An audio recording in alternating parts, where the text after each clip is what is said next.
¿Sí se escucha? Bueno, vamos a empezar con con mi presentación sobre la evaluación en la formación. Uy, ¿sí ven la presentación? Sí. Ya. Vamos a empezar. Buenas tardes, compañeros. Me presento. Mi nombre es Jocelyn Moreno Rodríguez Romero. Estoy estudiando la maestría en Ciencias de la Educación en la materia de evaluación educativa a cargo de la asesora María Teresa Montoro Fernández. Y este tema es la evaluación en la educación, donde abordaremos tipos y modalidades de de la evaluación, analizaremos su función, sus momentos de aplicación, algunos ejemplos, y el objetivo es comprender cómo la evaluación puede convertirse en una herramienta formativa dentro de la enseñanza-aprendizaje. Antes de meternos de lleno a los temas, vamos a abordar un poquito de los conceptos en general. Primero vamos a empezar con el concepto de evaluación, el cual dice que es un proceso sistemático de medir y analizar y valorar el mérito o éxito de un objetivo, de los objetivos ya preestablecidos en la planeación, en donde nos dice que la evaluación no solo mide, también orienta y mejora el aprendizaje. ¿Sale? Después tenemos la evaluación educativa, que esta nos dice que la evaluación educativa es un proceso continuo e integral que implica la recopilación y un análisis sistemático de la información sobre los logros y procesos de las necesidades. Su finalidad es diagnosticar, mejorar el aprendizaje y tomar decisiones. No es solamente calificar o darle una calificación al estudiante, sino que es entender el cómo aprende el estudiante. ¿Vale? Después tenemos otros conceptos, que el primero es evaluación versus medición, el cual nos va a decir que la medición solamente cuantifica, o sea, solamente le da un número al alumno, y la evaluación interpreta y valora el aprendizaje del alumno. Por ejemplo, cuando le damos un 8 a un alumno, el 8 es la medición.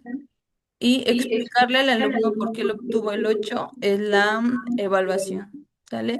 Y tenemos diferentes momentos de evaluación. Tenemos la evaluación diagnóstica, que se utiliza al inicio de la materia o del programa de estudios, la formativa, que se realiza durante todo el proceso de evaluación, y la sumativa, que se realiza al final del curso, en donde se le da una nota final al alumno. Tenemos aquí la primera, que es la evaluación compartida, en la cual nos dice que es lo que es o que implica la participación tanto del docente como del estudiante en el proceso de evaluación, promoviendo la reflexión, el diálogo y la corresponsabilidad en el aprendizaje. Esto se convierte en un proceso participativo, ¿sale? En donde aquí ya no solamente interviene como solo el estudiante, sino ya entre el docente, los compañeros y, en el caso, algunas veces, de la comunidad educativa o administrativa de la institución. Cuando se aplica durante el proceso de aprendizaje, en actividades reflexivas y al finalizar un proyecto. La evaluación compartida, su principal función es fomentar el pensamiento crítico, promover la autonomía, generar retroalimentación y generar una realimentación conjunta.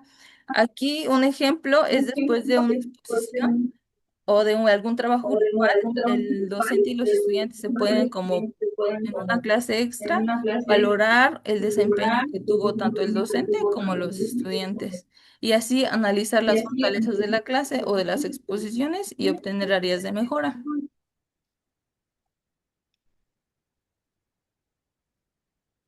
Aquí también nos dice que aquí otro aspecto que ya vamos a ver son las modalidades en la evaluación. Aquí las modalidades de la evaluación hacen referencia a las distintas formas en las que se puede valorar o llevar a cabo una evaluación, dependiendo del contexto de los participantes o de los estudiantes y los de los objetivos que se tenga en la clase o en la materia. Y aquí nos dice también que cada estudiante deberá ser evaluado de acuerdo al tiempo y al espacio en el que vive y en el que aprende. La primera que vamos a ver es la modalidad individual y autoadministrativa. en donde nos dice que el estudiante participa activamente en su evaluación, gestionando su propio proceso de aprendizaje y de evaluación. Aquí lo más importante o a lo que más se le lleva a cabo es a la autorreflexión.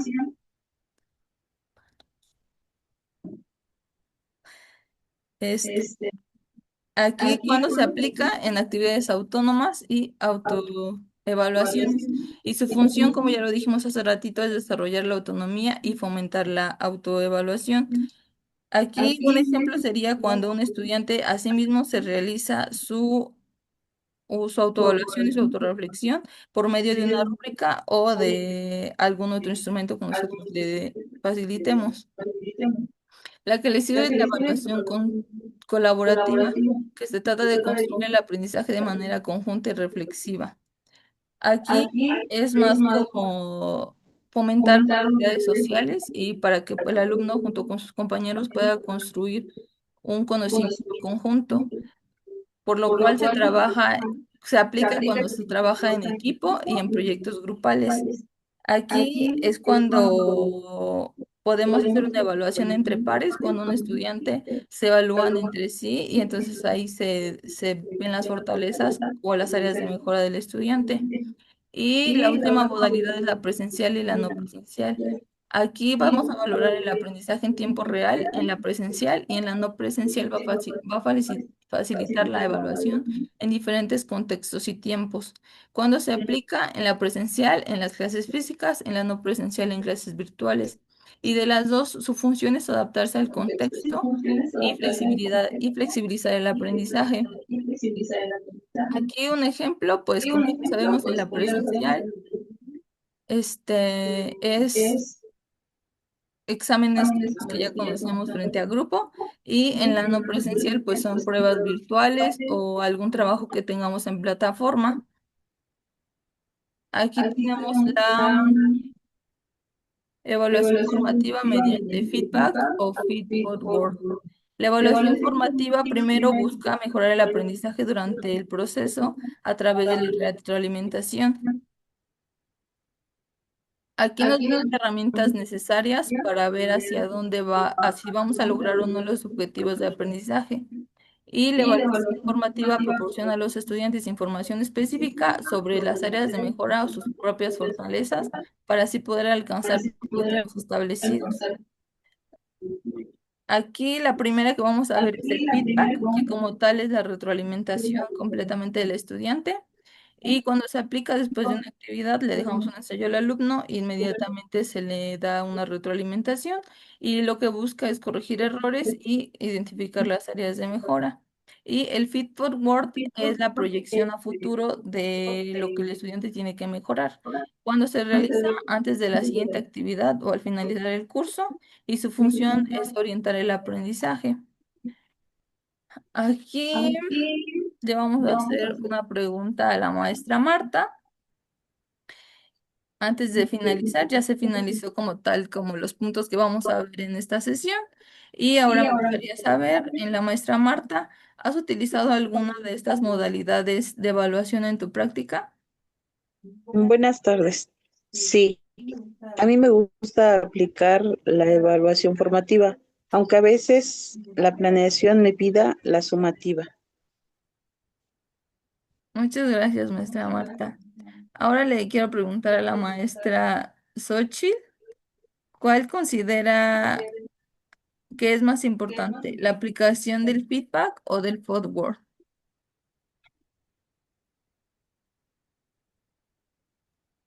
Hola, buenas tardes. Creo que sí es muy importante para la práctica docente porque el estudiante puede tomar conciencia de su aprendizaje. Ok. Y aquí, maestro Antonio, ¿usted tiene alguna pregunta? Bueno, buenas tardes. Hasta sí, de tu exposición en las modalidades de la educación, ¿cuál consideras que es más importante? Ah, no apagué mi micrófono. Dentro de las tres modalidades que vimos que fue la individual, la evaluación compartida y la presencial y no presencial, creo que las tres son importantes dependiendo mucho del contexto del alumno o de los objetivos de que busquen dentro de la planeación. Pero a mí me parece muy interesante lo que es la individual y la autoadministrativa porque nos enseña mucho como internamente en el estudiante, como diferentes componentes que él considera importantes en su evaluación, él se puede como autorregular o generar él mismo su propio pensamiento crítico para que pueda tener como un mejor concepción de él cómo está trabajando él. ¿Alguien tiene alguna otra pregunta? No, No, Todo estuvo muy claro. Dale. Entonces vamos a pasar a lo que fue mi conclusión, que nos dice que la evaluación no debe limitarse a medir conocimientos, sino que debe entenderse como un proceso integral que favorece el aprendizaje. Las distintas modalidades permiten adaptar las necesidades del contexto, mientras que la evaluación formativa, a través del feedback y el feed forward, contribuyen a mejorar continuamente el desarrollo del estudiante. ¿Alguien tiene alguna otra pregunta? no, no, está bien. no. Bueno, les agradezco mucho que hayan asistido a mi sesión sobre las evaluación en la educación y pues buenas noches, compañeros. Gracias. Y buenas noches.